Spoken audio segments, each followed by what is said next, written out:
Bonsoir à tous et bienvenue dans cette édition de Le Club, une édition un petit peu spéciale puisque vous le voyez bien, je remplace à son poste de tout-puissant chef Jalal Bouzrara qui m'a donc offert l'occasion de vous présenter l'émission ce soir parce que cette semaine Médien rend hommage aux femmes, ça c'est une première raison.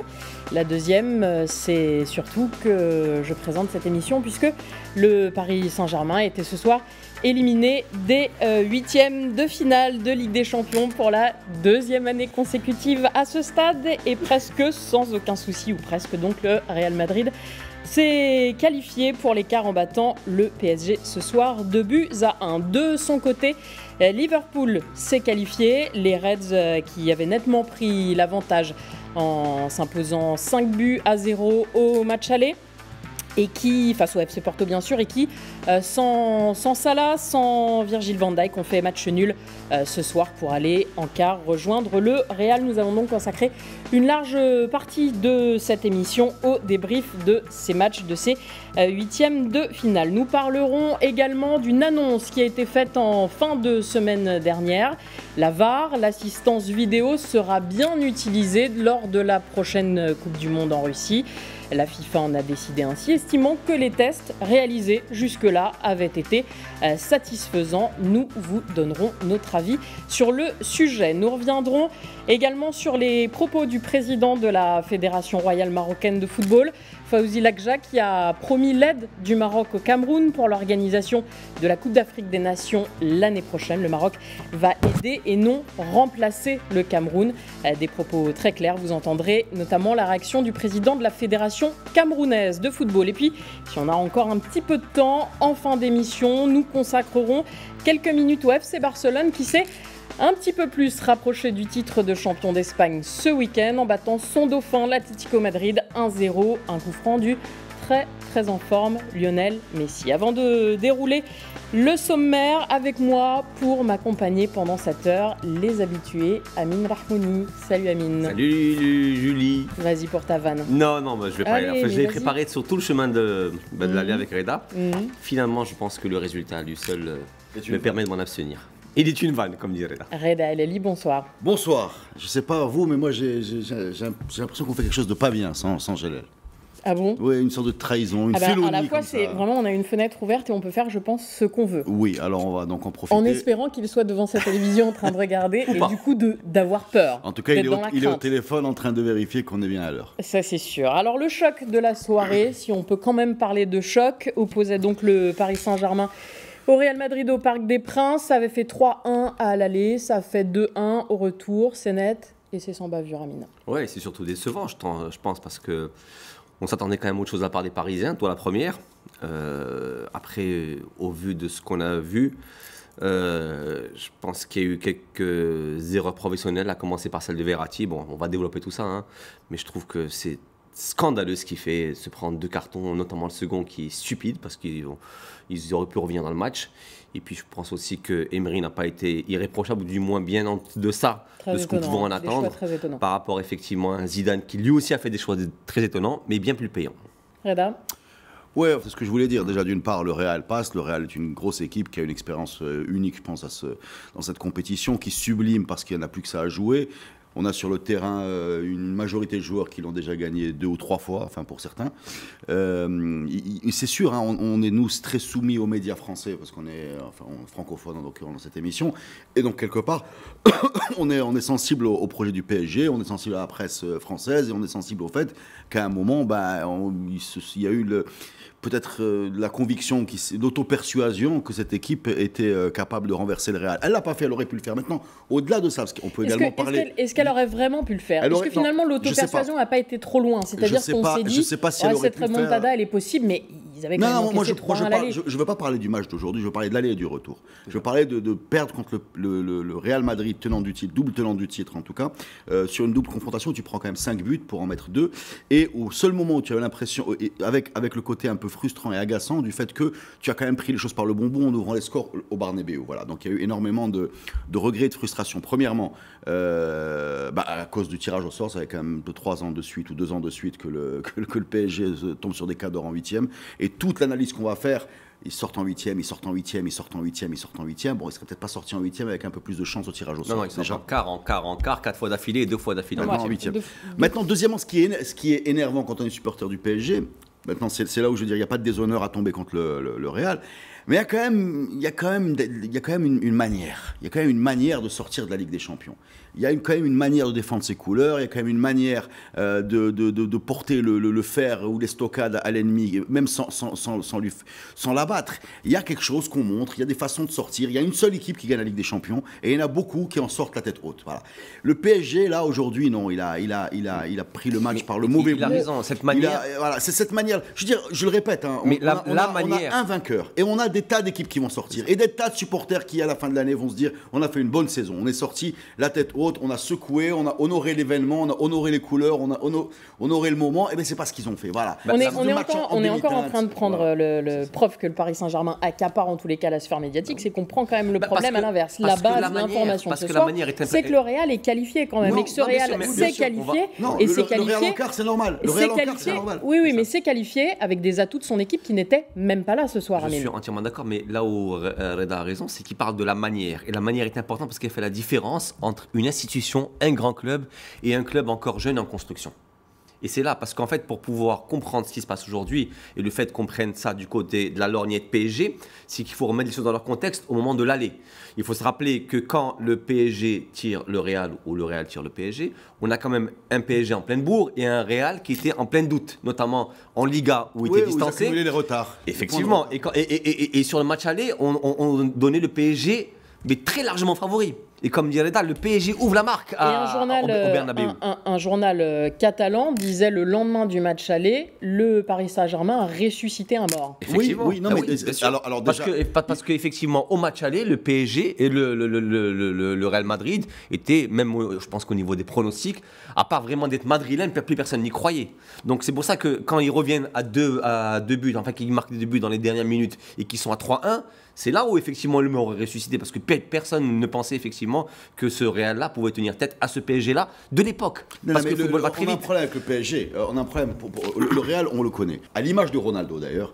Et de Marcelo en particulier, même si ce soir il a été moins brillant qu'à l'aller, peut bafouiller son football, peut avoir des passages à vide, mais vers mars, avril, voilà, ils vont se réveiller. Voilà, dans le moment clé. La seule question était, maintenant le moment clé c'est trop tard pour la Liga vu qu'ils ont accumulé trop de retard. Le moment clé c'est trop tard pour la coupe, la coupe du Roi. Enfin, voilà la coupe parce qu'ils ont eu ce fameux bug. Et voilà. Et ben maintenant ce moment clé, on le voit. Alors maintenant, ce qui se passe pour continuer à parler du Real, on connaît, on sait ce qu'ils sont capables de faire. On sait que c'est une équipe qui est ce qu'a fait Zidane aujourd'hui, c'est très fort. Hein. Je veux dire, on est loin du gentil organisateur qu'on présentait, du bonhomme qui avait pris son vestiaire par la main, qui avait réveillé tout le monde et qui avait sorti le meilleur de ses joueurs parce qu'il aimait bien, parce qu'il avait vu jouer. Non, on est dans autre chose. Là, ce qu'il a fait aujourd'hui, il a tapé un coup très fort, hein, y compris à l'aller dans le coaching et aujourd'hui au retour. C'est pour ça que là, on n'est pas seulement dans une transcendance, je ne sais pas si le terme existe, de juste Ronaldo ou Marcelo, on est quand même dans un bloc complet qui a été véritablement au rendez-vous. Voilà, exactement. C'est pas juste du Ronaldo, c'est-à-dire qu'on n'a pas eu un exploit individuel d'un joueur, on a eu quand même une équipe. Et à l'inverse, on a eu de l'autre côté un véritable fiasco parisien avec des individualités en difficulté. C'est ce que je voulais dire. On regarde beaucoup, comme ce PSG qui s'est un peu autoproclamé un des favoris, vainqueur potentiel de la Ligue des Champions. Mais quand on a regardé tous les huitièmes, tranquillement, à tête reposée, bon, il y a quand même 5-6 équipes qui étaient plus fortes que le PSG. Ne parlons pas du Real et du Barça. On peut parler de Tottenham, on peut parler de Liverpool, on peut parler de City et de United, qui étaient quand même un peu plus convaincants, y compris même là. Peut-être pas United. Globalement, il y a beaucoup plus de solidité. Et c'est un peu la limite pour moi de ce projet-là qui consiste à ramener un totem. Il y a eu le totem Ibrahimovic. Qui effectivement a permis à la fusée PSG de décoller, en tout cas médiatiquement, et de s'imposer dans la sphère médiatique avec David Luiz, avec des joueurs très facilement identifiables. Les enfants adorent le PSG parce qu'ils reconnaissent, ils sont imposés dans la sphère européenne. Et en même temps, c'est la limite du côté totem, c'est-à-dire un seul joueur qui doit nous ramener la Ligue des Champions. Mais au-delà du côté totem, est-ce qu'on ne peut pas dire qu'aujourd'hui, les recrues du Paris Saint-Germain, les recrues de l'été dernier, sont aujourd'hui, pas une des raisons de l'échec, mais en tous les cas, Neymar n'est pas là, certes sur blessure, mais c'est toujours quand même une forme de symbolique. Dani Alves a été catastrophique ce soir, et Mbappé un peu meilleur en deuxième période, mais en tous les cas, pas les choses sur le moment. Il y a eu des faillites individuelles. Ça veut dire aussi que ces recrues que tu as pris cet été pour autant d'argent, médiatiquement avec un impact si fort, ne sont pas au rendez-vous. Je suis désolé, mais on peut parler des joueurs, mais on peut parler aussi de juste Neymar qui coûte cher. Mbappé, on va dire que c'est un projet de joueur. C'est un terme qu'on aime bien chez nous aussi, un projet de joueur. C'est un joueur qui est donc c'est un joueur qui est tout jeune, effectivement, sur lequel tu vas miser pour les années à venir. On va dire que c'est Neymar qui est censé être effectivement le réacteur de cette fusée-là. Maintenant, Neymar n'était pas là. Et moi, je pense que le fait que Neymar n'ait pas été là a été une parfaite démonstration que le groupe en soi n'a jamais pu être forgé. C'est ça, en fait, pour moi, la véritable enseignement, c'est que voilà, Neymar, effectivement, c'était le côté scintillant de la chose, mais ce groupe PSG, il se construit depuis maintenant 6 ans. Et 6 ans, il bute toujours à plus ou moins un tour. 6 ans, il a fait 4 fois. Ouais, c'est ça, 2013, on est 2018. Ouais, donc en 5 ans, oui, 5 ans et 6 éditions, on va dire, voilà, ce groupe-là, même 5 ans plus tard, parce que les cas sont toujours là, Thiago Motta est là, Verratti est là, Pastore était parmi les premiers à venir au PSG quand il y a eu cette reconstruction du PSG, Thiago Silva, tous en fait, Cavani aussi. Donc globalement, on voit bien que la trame globale de ce club-là, elle n'est pas bonne. Parce qu'aujourd'hui, dès qu'ils ont eu... elle n'est pas bonne, je suis désolé, elle n'est pas bonne. Pourquoi ? Parce qu'aujourd'hui, dès qu'on a eu... Il y a 2 PSG. Il y a un PSG flamboyant en Ligue 1 sur laquelle il marche, et un PSG, quand on voit bien aujourd'hui, dès qu'il rencontre la moindre petite difficulté, il bug. Ça veut dire que globalement, le socle, il est friable. Et ça fait longtemps que le Paris Saint-Germain n'a pas été, finalement, dans les faits, flamboyant en Ligue 1 également. Parce qu'il y a beaucoup moins. En Ligue 1, comment est-ce qu'on peut expliquer en tous les cas la difficulté, l'impossibilité pour cette équipe de se transcender sur un match comme celui-ci ? Déjà, on peut parler de transcendance si vous voulez, mais on peut aussi parler de jeu. C'est-à-dire qu'on a ramené Emery parce que Emery, avec son Séville, était flamboyant en termes de jeu collectif. C'était un petit peu en Europa League, ouais. C'était un petit peu le modèle espagnol du jeu à terre globalement qui marche sur l'Europe depuis 10 ans. Voilà, ça a été Séville en Europa League, comme ça a été le Barça ou l'équipe d'Espagne. En fait, ce jeu un peu à terre, rapide, technique, machin. Bon, on l'a jamais vu ce jeu au PSG. On l'a jamais vu, il faut le dire. Si, moi je trouve qu'on l'a très peu vu. Quand il tient le ballon au milieu de terrain, comme l'a très bien dit Meunier, c'est facile de mettre 8-0 contre Dijon. Bien sûr. C'est Rabiot qui dit ça. C'est Rabiot. C'est pas grave. Rabiot, on s'en fout. Mais on l'a. Ouais, c'est lui qui a beaucoup de cheveux. C'est juste pas moi. Non, mais plus sérieusement. Ceci dit, tu ne ressembles pas à Meunier non plus. Non plus. On l'a, ouais. Tu es mal placé pour le tacle ce soir. Non, très mal placé. C'est justement quand mais plus sérieusement, on l'a vu effectivement ce jeu-là. Moi, je trouve que quand le trident, on va dire Motta, Verratti, on le voit, on en a parlé toi et moi quand on voit le match tout à l'heure, quand il tient la balle en milieu de terrain, effectivement ce jeu a une touche de balle qui peut être super plaisant. La seule différence effectivement, c'est que quand il faut faire la transition, il n'est pas plaisant parce qu'il n'est pas efficace. Il n'est pas efficace parce qu'il joue à 60 mètres derrière. Thiago Motta a construit derrière la ligne médiane. Oui. Voilà, donc mais ça tient bien le ballon. Mais après quand il faut faire la transition effectivement défense attaque, c'est là où ça a bugué. Il y avait aucune verticalité aujourd'hui dans le jeu. Ah bon, quel moment ? J'ai un problème. Soit on parle du projet PSG et du fait qu'il bug en 8e quart depuis son début. Si on parle de ça, moi je vais vous dire une chose très simple, qui est que si on compare le projet PSG à des projets comparables, c'est-à-dire Chelsea à l'arrivée d'Abramovich en 2005. Ça a mis 10 ans pour... Voilà, qui a mis 10 ans et qui a gagné la Ligue des Champions l'année où il s'y attendait le moins. Ou si on le compare à un autre projet comparable qui est celui émirati au niveau de City, qui n'a toujours pas gagné, ce sera peut-être pour cette année, on n'en sait rien, mais qui globalement, on constate quand même que c'est des projets qui prennent du temps. Voilà, expliquez-le comme vous voulez, et que le club constitué par les clubs vainqueurs de la Ligue des Champions est très fermé, et on a très peu de nouveaux vainqueurs, et ces nouveaux vainqueurs, les nouveaux postulants, tapent à la porte 10 ans avant d'arriver. Je ne sais même pas pourquoi, ça c'est d'une part. Sauf que si je peux me permettre juste une petite chose, on va dire que les précédents projets ont peut-être été moins clinquant dans la démarche. C'est juste parce que tu es moins proche. Je te promets, parce que tu es dans une... Parce qu'il débarque. Tu n'avais pas un club qui faisait péter une caution à une des équipes phares du monde. Tu as raison. Mais ça va. Il y a eu quelque chose de, pas de méprisant, mais il y a eu quelque chose de très fort qui a été fait cet été. Mais tout ça participe d'une explosion au niveau des prix des marchés de transfert. C'est pour ça que ça paraît incroyable. C'est-à-dire qu'aujourd'hui... Oui, mais je pense que... Moi, je me rappelle d'une phrase. D'autres clubs qui auraient peut-être eu la possibilité de le faire n'ont peut-être pas osé le faire. Et que du coup, ça attire quand même les lumières sur ce club-là qui par la suite n'a pas les résultats qu'il faut. Qui fait franchir un palier justement au niveau des prix ? C'est pas Paris. c'est Manchester United avec Drogba. Et je me rappelle quand il arrive à plus de 120 millions d'euros, avec Pogba, quand il arrive à plus de 120 millions d'euros, je me rappelle d'une phrase phare de Mourinho, on en avait bien ri, qu'est-ce qu'il dit? Il dit, vous verrez dans un an ou deux, Pogba, à ce prix-là, ça ne sera pas cher du tout par rapport à ce qui arrive. Et c'est ce qui est véritablement. Pour revenir au sujet, il y a deux sujets. Il y a le projet PSG, la vitesse à laquelle il avance. Le PSG souffre de beaucoup de choses. Premièrement, une gestion un peu impatiente d'un projet de jeu qui n'existe pas. Il y a un projet star plutôt qu'un projet de jeu. Quand on arrive, qu'on met la tour Eiffel à Neymar et que voilà, on est trop faible devant le joueur, on est trop faible devant la star, on est trop dépendant d'un seul joueur et d'une seule compétition, parce que les compétitions domestiques ne comptent pas. Toutes les coupes nationales sont trustées par le PSG dans l'indifférence générale. Et même l'année dernière où il se plante en championnat, ça n'a pas plus dérangé que ça. En fait, finalement, tout le monde l'a accepté. Monaco est passé devant, c'est pas très grave. Ils sont Ligue des Champions, Ligue des Champions, Ligue des Champions, Ligue des Champions. Voilà. On est presque dans le mantra, presque dans l'incantation et presque dans le caprice. Voilà. Et donc, on prend un joueur pour avoir la Ligue des Champions. Évidemment, le foot étant ce qu'il est, il se blesse. Merci, au revoir. On ne saura jamais si ça allait passer avec Neymar et c'est même pas sûr. Ça, c'est d'une part. Il y a le côté un peu impétueux, un peu rapide, un peu. Et deuxièmement, il y a le projet collectif de jeu qui n'a pas progressé. Je suis désolé, moi, j'ai pas vu un jeu. Ça rejoint ce qu'on disait tout à l'heure, c'est par rapport au fait que les fondations sont pas. Non, mais même pas seulement aujourd'hui. Je voulais revenir sur une chose. Et après, je comprends, Jalal, c'est très difficile de vous faire arrêter de parler. Est-ce qu'on peut dire un mot des choix d'Unai Emery ce soir? Unai Emery, à part Berchiche, a plus ou moins mis son équipe type. C'est ce qu'on attendait. D'après ce que j'ai pu dire, ils ont douté entre Kimpembe et est-ce que tu ne crois pas qu'il fallait quand même à un moment donné sortir Dani Alves, par exemple, que ce n'était pas un choix Oui, évident. bien sûr. En fait, sortir Dani Alves, c'est comme quand tu dois sortir Ronaldo, mais que tu ne veux pas parce que même quand tu ne touches pas une canette. Voilà, parce que effectivement, peut-être que Meunier aurait été. Non, bien sûr, mais c'est un peu pareil. C'est que c'est plus facile. C'est plus facile. Ce que je veux dire par là, bien sûr que c'est pas le même statut, mais je veux dire c'est plus facile aujourd'hui au PSG. Sachant qu'on a un clan brésilien qu'on connaît, on lit que ça à longueur de manchette. C'est plus facile de sortir un Berchiche pour le remplacer par un Kurzawa que de sortir un Daniel Alves et de le remplacer par un Meunier sur un match coup près de Ligue des Champions. Maintenant, moi je pense qu'au niveau des choix, c'est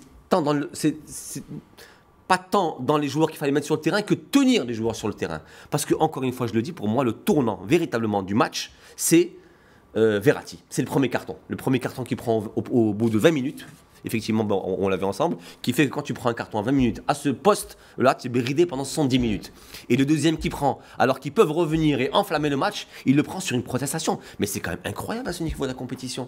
Mais véritablement, on en rigolait, on disait il faut qu'Emery parte ce soir. Moi j'envoie Emery et tu envoies Verratti dans la foulée et peut-être même Daniel Alves. Non, mais sérieusement, tu n'as pas le droit, après avoir mis autant de pognon, d'avoir des caprices de gamins comme ça sur un tel niveau de compétition. Bon, ça c'est pour l'avenir des Parisiens. On va arrêter là. Ils s'en sont pris assez dans la face, c'est bon. Du côté du Real Madrid, est-ce que ce soir vous avez un peu changé d'avis et que vous pouvez voir ce Real-là en favori? Oui, mais pour moi, il est favori tous les ans par défaut. Donc, en début d'année, même pas. En début d'année, voilà. Tu peux pas dire que le tenant du titre, doublement tenant du titre, n'est pas favori. C'est évident et au niveau du coaching, c'est un message quand même qui est fort, qui est envoyé à l'Europe. Tu joues comme ça, tu as Kroos, Bale sur le banc, tu joues sans Kroos, Bale, Modric, Isco. Tu n'en titularises aucun des quatre. Tu joues sans ces joueurs-là. C'est énorme. Tu te mets dans un espèce de 4-4-2 défensif où tu as l'impression de jouer dans un fauteuil, tu es jamais débordé. Et puis tu postes les stockades comme au match aller et tu coules ton adversaire dans les dernières minutes comme tu l'as fait au match aller qui était vraiment très mal embarqué. Regarde au match aller ce que fait Zidane également sur le même côté. Les deux entraîneurs travaillent sur le côté droit, la défense parisienne, côté gauche du Real. Donc on rajoute Meunier pour empiler deux arrières gauche parce qu'on a peur de Marcelo. Et bim, c'est Asensio et Marcelo qui passent du même côté. Ce qui s'est passé aujourd'hui, c'est quand même un signal fort. Et donc pour répondre à ta question, bien sûr, ils sont favoris, comme le sont d'autres clubs et comme ils le sont tous les ans. Et moi sincèrement, je le dis, je suis très... c'est bizarre à dire, parce que ce bonhomme-là, il a sans doute le plus gros palmarès des 3 ou 4 dernières années, mais ce que fait Zidane aujourd'hui, mais pas trop. Pour toi, il prend ce soir une stature un peu je le voyais pas comme ça. Je me dis, il va se mettre en danger, il va faire peut-être la même bêtise que dans la Coupe du Roi, qu'il a un peu pris par-dessus la jambe en faisant jouer une équipe B. Et en fait, non, c'était complètement maîtrisé. Ils n'ont jamais été débordés. Jamais. Oui. Et juste pour revenir sur les choix pour accepter de déséquilibrer l'adversaire, il faut accepter de se déséquilibrer. Voilà. À un moment, il faut faire ça. C'est-à-dire que si tu veux déséquilibrer l'adversaire, il faut te déséquilibrer, comme au judo. Voilà. Et le Real a réussi à porter le danger sans jamais se déséquilibrer. C'est-à-dire qu'on avait l'impression d'avoir un combat pour rester dans le judo avec c'est pas le même poids. Voilà. Et d'ailleurs, au bout de 35 minutes, les 2 occasions les plus franches étaient du côté du Real et certainement pas de Paris. Et avec une équipe entièrement remaniée, effectivement. Et puis surtout, ça vient, je pense, maintenant définitivement clore ce débat un peu délétère qui a longtemps suivi les 2 titres, tous les titres de Zidane, à savoir est-ce que c'est un véritable, c'est quoi le terme, un gentil organisateur, c'est ça? Ouais, un animateur de vestiaire. Un animateur, un géo, ou est-ce que c'est un vrai entraîneur? Et je pense que cette fois-ci, c'est un vrai débat. C'est un débat qui est resté très très longtemps. Et là, on peut dire que juste tactiquement, il a véritablement donné une leçon à Emery parce que Emery, effectivement, Emery est rentré avec son équipe type. J'ai pas les cartons en plus. Pardon? J'ai pas les cartons pour vous faire arrêter. Fais-nous les gros yeux, ça suffira. Voilà.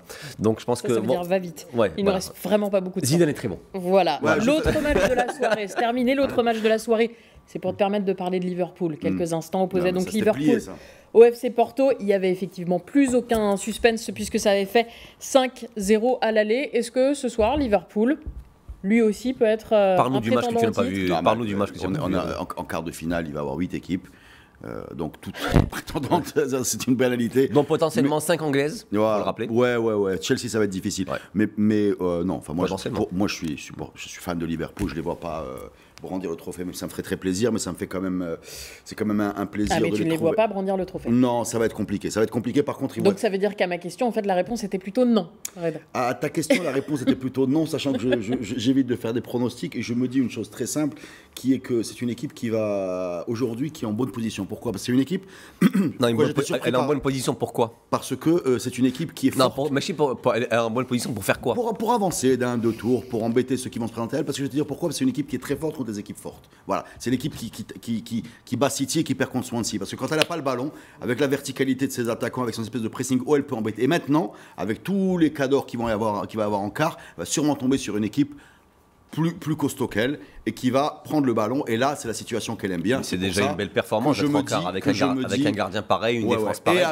Et avec un bonhomme. Mais qui encaisse beaucoup aussi. Donc, et puis, quel plaisir de voir ce Salah, même si aujourd'hui, je pense qu'il n'était pas là, effectivement, sur la composition des parties. Un peu insultante d'ailleurs. Toi aussi, c'est une aventure qui est vouée à se terminer. Honnêtement, moi, je ne suis pas. C'est quoi, Liverpoolien, c'est ça? Moi, je n'ai pas un tropisme particulier avec ce football-là, ni ce club-là. Mais par contre, quand tu vois ce trio, notamment Salah, que j'aime vraiment ce joueur-là, mais pas de plus en plus.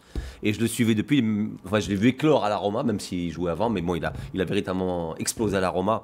Et là, il confirme avec Liverpool. C'est un vrai plaisir le week-end de les voir jouer dans ce championnat anglais. Pour moi, c'est, je crois, certainement avec un peu moins que City, mais avec City, l'équipe qui développe le jeu le plus plaisant à regarder.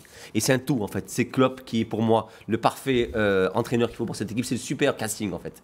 Quand tu trouves la bonne personne au bon endroit, pour moi, c'est Klopp à Liverpool. Et c'est ce trio-là. Et c'est un plaisir. Comme Reda, je ne les vois pas aller jusqu'au bout, mais c'est un plaisir à les voir jouer. Reda. Je pense que depuis 2009, ils avaient quitté. Ils n'avaient plus jamais. C'était plus jamais sorti des poules de Ligue des Champions. Il y a eu une espèce de chute qui était une chute sportive. Je pense que c'est l'année où ils battent, je pense, le Real 5-0 sur l'ensemble des 2 matchs.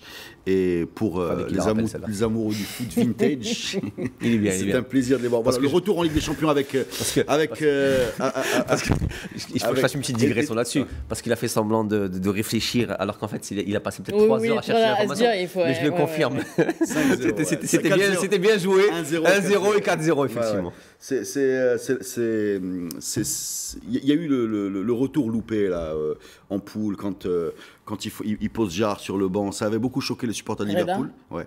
Il faut que tu t'arrêtes de parler. Faut que j'arrête de Liverpool. Il faut complètement que tu t'arrêtes de parler. Mais t'as quand même eu un petit. Ouais, c'est juste parce que Jalal n'était pas là. Mais voilà, c'est ça. Il peut rester en vacances encore. Allez, qualification de Liverpool et du Real Madrid ce soir. Nous, on se retrouve dans quelques instants.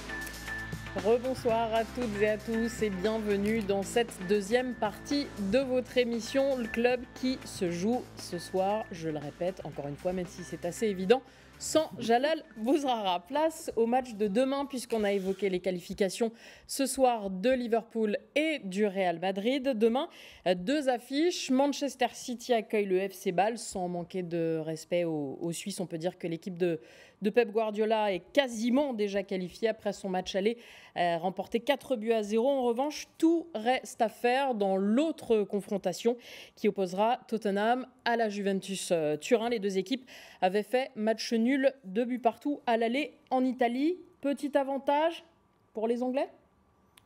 Gros avantage même, 2-2, effectivement, tu mets 2 buts à l'extérieur, tu reçois White Hart Lane, c'est ça, yes. À Londres.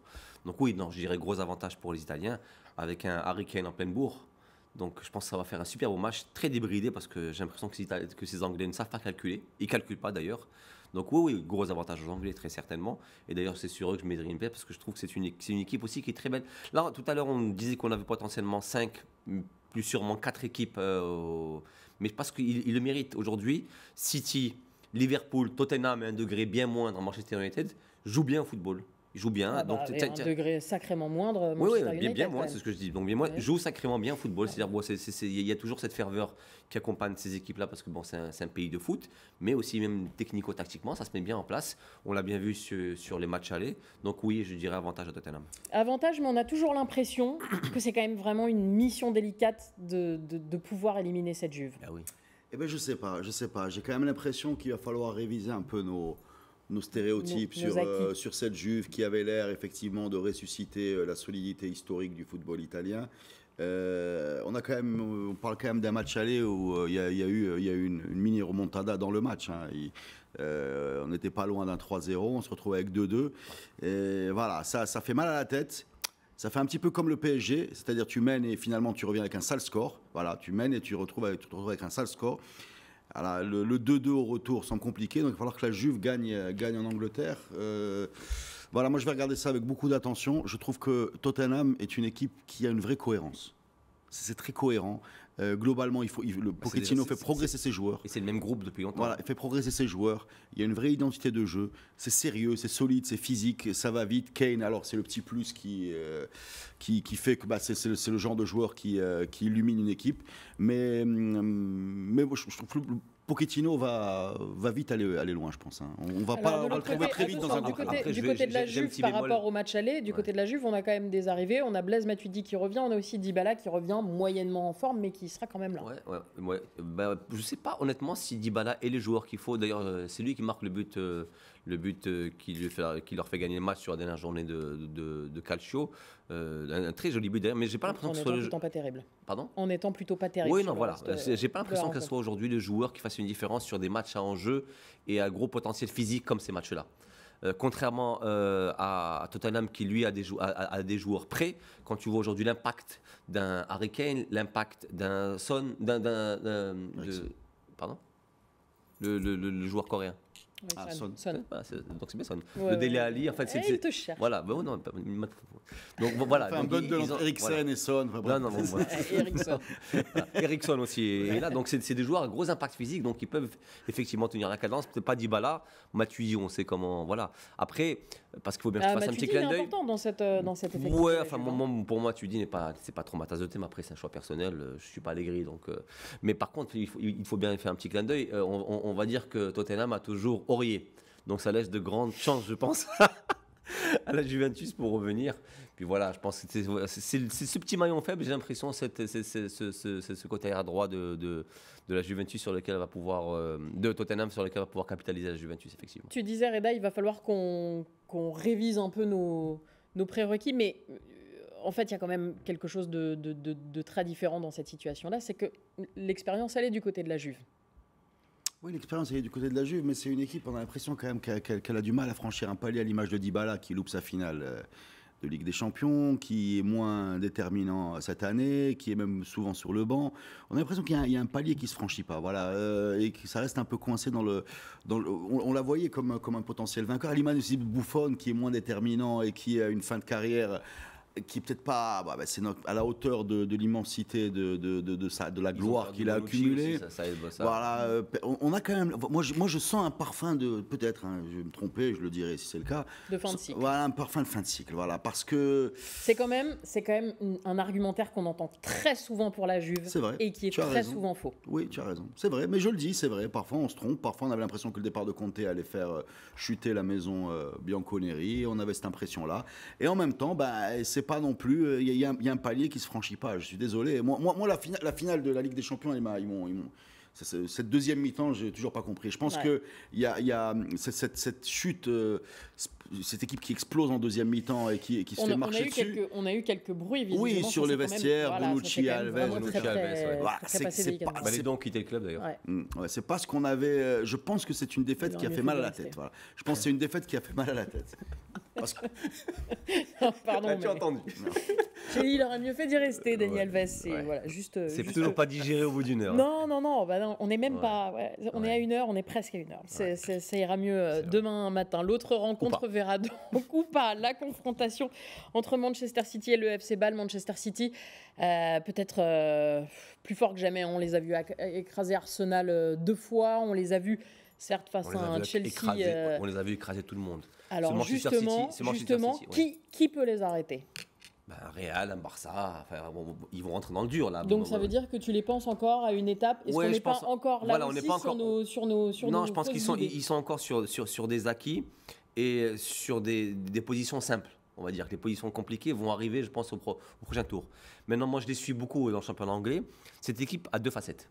Ou alors, dès le début, elle te met une pression monstre, elle t'en met 2 ou 3, et le match est plié, et c'est très difficile de revenir, parce que derrière, effectivement, le gardien brésilien que je ne connaissais pas est en pleine bourre, les défenses sont très solides, au milieu, ça récupère très bien, devant, c'est une armada qui est incroyable, ou alors, ça fait le dos rond, mais ça te plante ce but-là, notamment contre Liverpool, il me semble, c'est là où il marque... ils perdent contre Liverpool, mais non, Southampton, voilà. Southampton en particulier, parce qu'il y avait Buffal, je me rappelle, qui a fait ce match-là. Ou alors, ils font le dos rond, et quand ils n'arrivent pas à marquer, ils t'en mettent quand même un à la 94e minute. Mais on a l'impression que ce Guardiola, ce diable de Guardiola, a les clés pour perforer toutes les défenses ou toutes les équipes quand il faut le faire à certains moments. La pureté de la compétition, à ce stade de la compétition, c'est-à-dire en aller-retour, fait que sa vérité se délivre au moment où les matchs se font. Voilà. Oh, quelle grande match. Non, mais c'est-à-dire, oui, c'est vrai.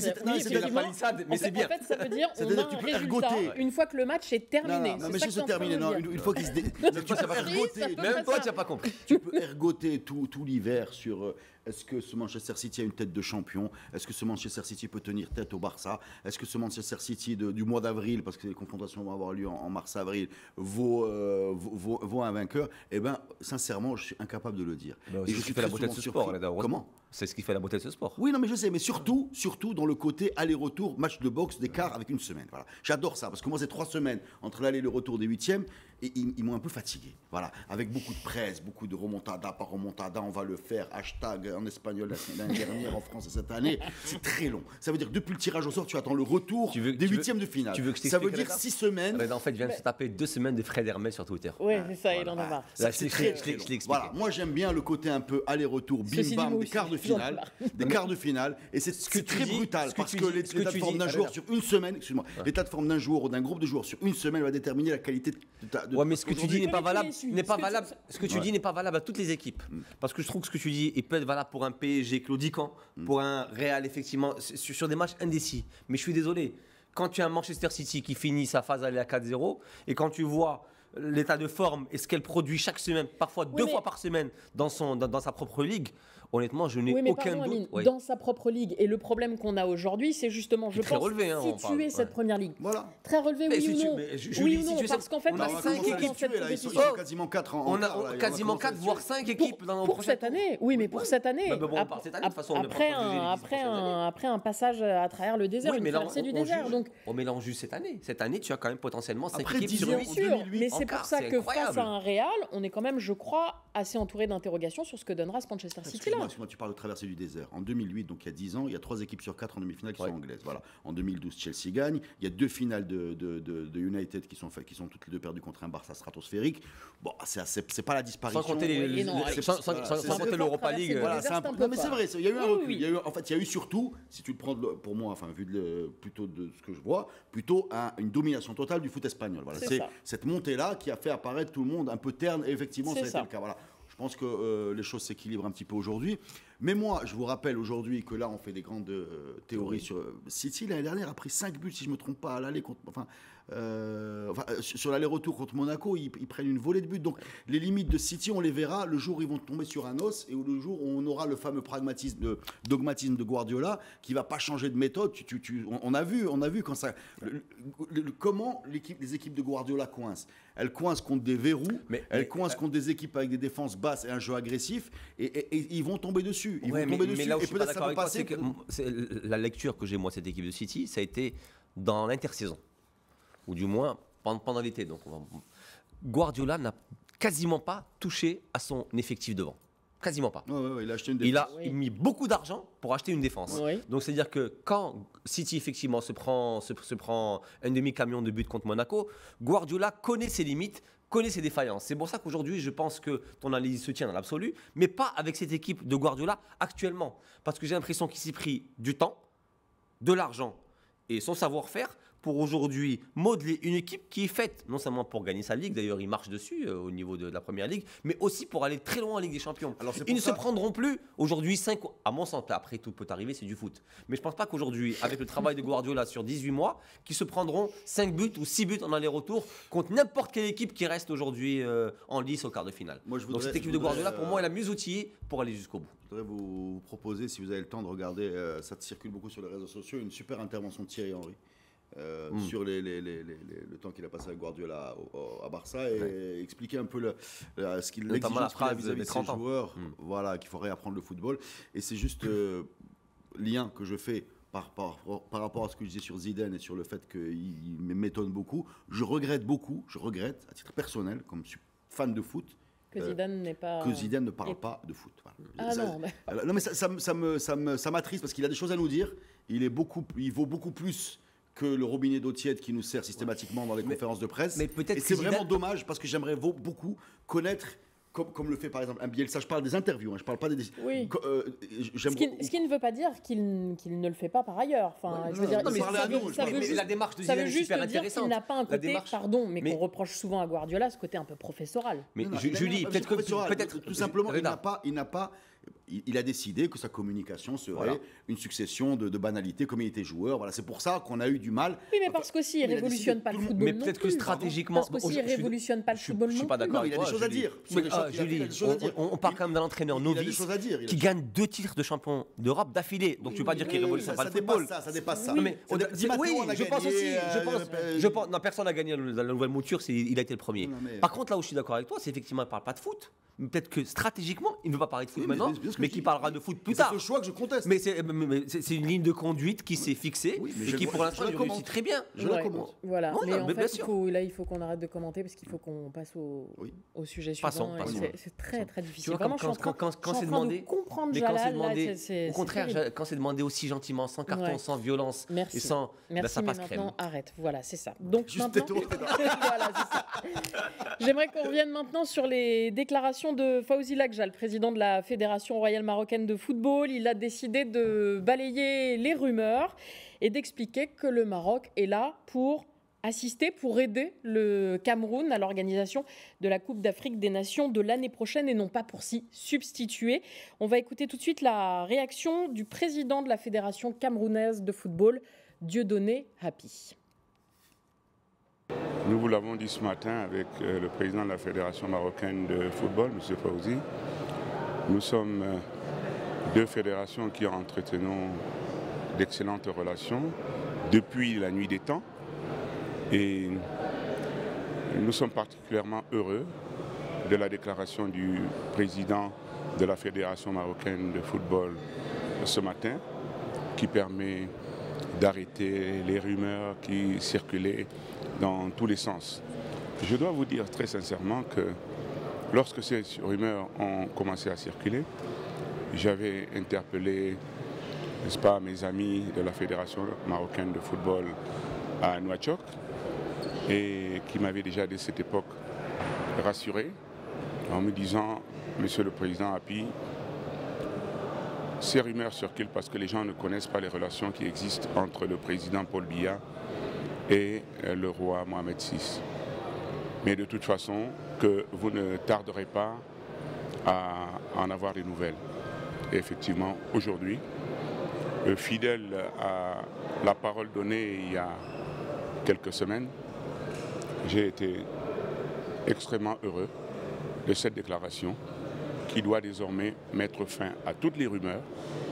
Et j'ai saisi l'occasion pour inviter particulièrement les médias à aider davantage à la collaboration, à la fraternité, n'est-ce pas, pour le plus grand bien de l'Afrique. Le Maroc est donc là pour épauler le Cameroun, Amine. Oui, et c'est une excellente chose. C'est vraiment une excellente chose parce que je pense qu'à vouloir tout truster au niveau africain, on commençait un petit peu à voir des gens grincer les dents. Et on l'a suivi pendant le Chan parce qu'on a quand même pu rencontrer des journalistes qui ne voyaient pas ça forcément d'un si bon œil que ça. Donc moi je trouve que c'est une très bonne chose aujourd'hui de pas se substituer à ce Cameroun-là, même s'il connaît des difficultés, on le sait, on le lit à longueur de coupure de presse. Et c'est une très bonne chose effectivement d'offrir une aide et de laisser les choses en l'état parce que le Cameroun doit avoir sa calme. On a fait assez de choses et bien jusqu'à maintenant pour ne pas aller chercher quelque chose de supplémentaire effectivement. Reda. D'accord avec tout ce qu'a dit Amine. C'est rare. Il a tout résumé. C'est pas vrai. Voilà, enregistrez ça. Ah mais là c'est un moment c'est quasiment un moment jamais vu. De fraternité. Vu. Voilà. Ah, et ben c'est très comme beau. quoi Dieu existe. Effectivement. C'est une décision qui fait naître la polémique. L'assistance vidéo à l'arbitrage a finalement été autorisée pour toutes les compétitions de la FIFA, notamment la prochaine Coupe du Monde en Russie. C'est le board de l'organisation qui l'a annoncé en fin de semaine dernière. On regarde le sujet et on en débat après.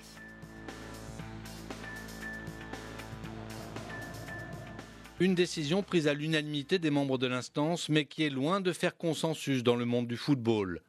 L'assistance vidéo à l'arbitrage doit donc aider l'homme en noir dans 4 cas de figure. Valider ou non un but, attribuer ou non un carton rouge, analyser une action de pénalty ou corriger l'identification d'un joueur sanctionné. De quoi, selon la FIFA, améliorer l'intégrité et la justice du sport.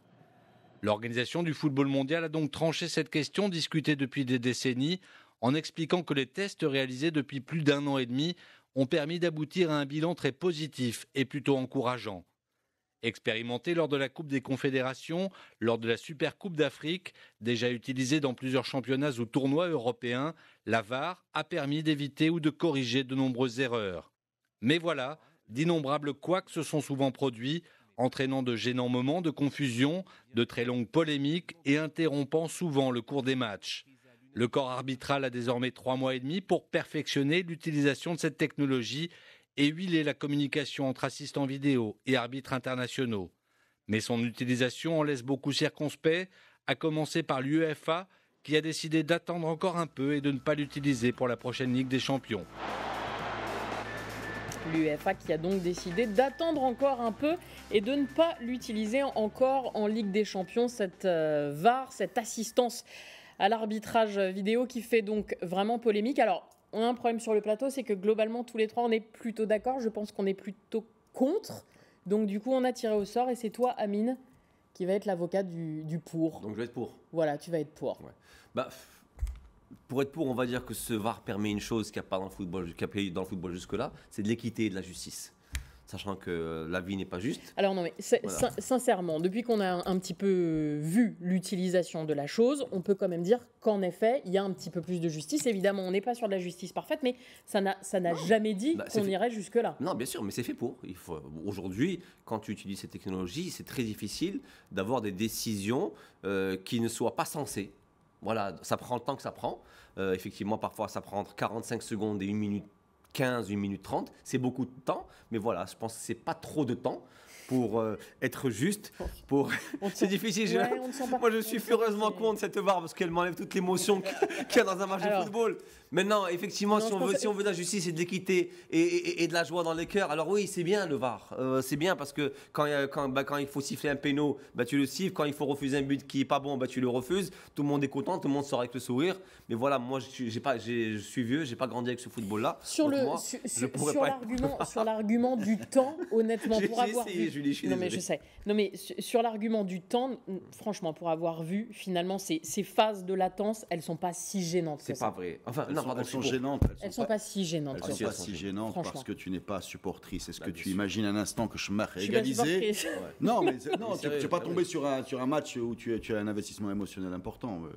Pour moi, mes plus beaux moments de foot sont par exemple avec l'équipe nationale, c'est des 2004, moments. où Voilà, Schmach c'est égalise l'égalisation de contre Schmach, en l'occurrence, mais des choses comme ça, il y en a beaucoup. Le but de Khairi, moi je suis content d'avoir embrassé mes proches tout de suite avant d'attendre une hypothétique validation, parce qu'évidemment, on aurait fait ça, et les autres auraient fait ça, et on aurait fait ça, on serait attendu, après il aurait fait prrrt, et là on serait embrassé avec beaucoup moins de chaleur. Mais bon, moi je ne veux pas faire le vieux, le triste cire.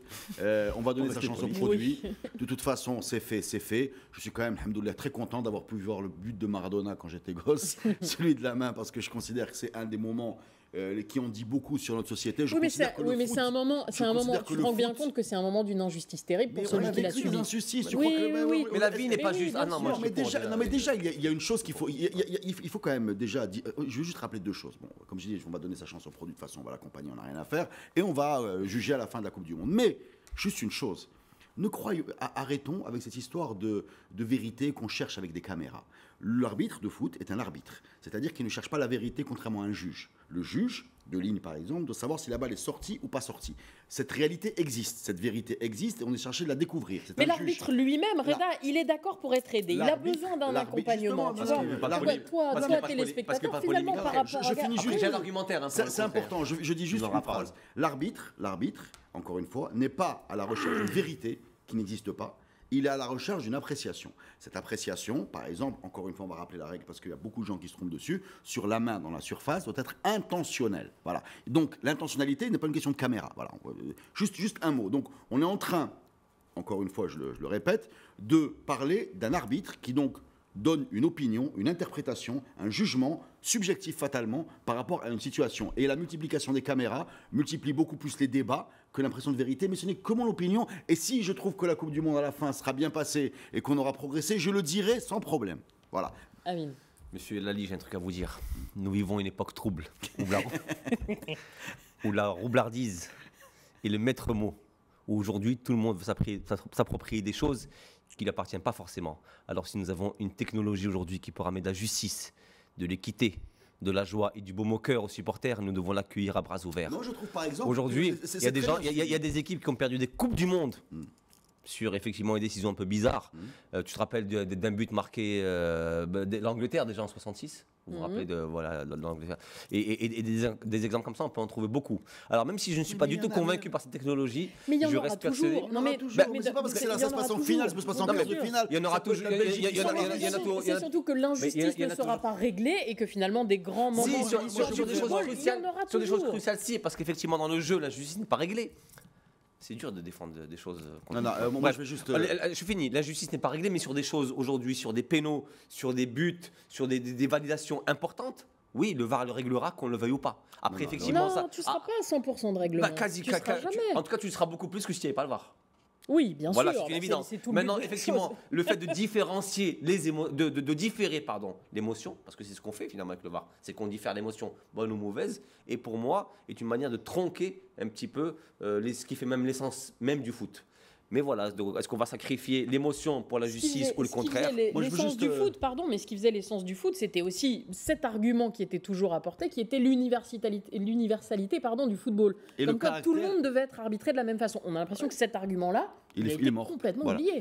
Premièrement, oui. Il revient avec le VAR. Bah non, puisque... Amine, s'il te plaît. Tout le monde du foot. Bah oui.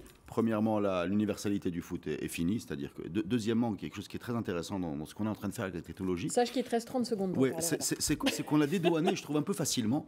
On a dédouané un petit peu, parce que qu'est-ce qui pourrit les choses? Ce qui pourrit les choses, c'est beaucoup les simulations, et elles deviennent extrêmement compliquées. C'est-à-dire quand tu regardes Neymar contre le PSG, voilà, aujourd'hui, on a une expertise en trucage de joueurs qu'on a absous, c'est-à-dire que personne tout le monde trouve ça normal d'essayer d'abuser l'arbitre, les caméras, machin, etc. Et on va mettre beaucoup de caméras au lieu d'essayer de retrouver un peu de noblesse et de dignité, au lieu d'essayer de sanctionner peut-être pour a posteriori les simulateurs qui nous pourrissent la vie, qui font semblant de tomber, on a l'impression qu'ils sont pris un coup de taser alors qu'ils n'ont pas été touchés. Et ça, il n'y a pas de problème. Ils sont ridiculisés le lendemain, mais ils ne sont jamais sanctionnés. Par contre, on va leur mettre plein de caméras. Il y a un problème, à mon avis, pour moi. Ce n'est encore une fois que mon opinion. Il y avait autre chose à faire en privilégiant l'humain au chocolat. Merci beaucoup Reda, merci beaucoup Amine, Jalal Bouzrara, tu reviens quand tu veux. Effectivement. Et dommage pour les supporters du Barça, on n'a pas eu le temps de parler à la fois, c'était pas leur soirée puisque le Real Madrid s'est qualifié. Bonne soirée à tous. Salut.